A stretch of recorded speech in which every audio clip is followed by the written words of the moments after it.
حدیث نمبر 1424۔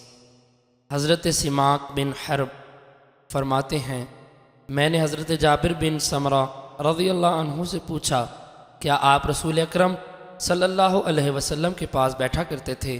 انہوں نے فرمایا، ہاں، بہت مرتبہ آپ جس جگہ صبح کی نماز پڑھتے وہاں سے سورج کے طلوع ہونے تک نہیں اٹھتے تھے۔ جب سورج طلوع ہوتا تو کھڑے ہوتے اور لوگ دور جاہلیت کے بارے میں باتیں کر کے ہنستے اور آپ تبسم فرماتے۔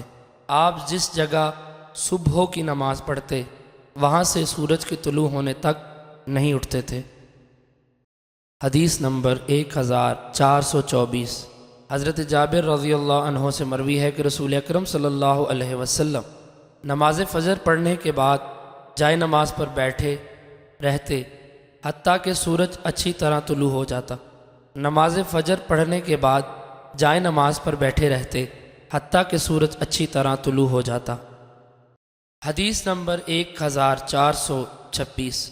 ایک اور سند سے بھی اس کی مروی ہے، اس میں اچھی طرح طلوع ہونے کا ذکر نہیں ہے۔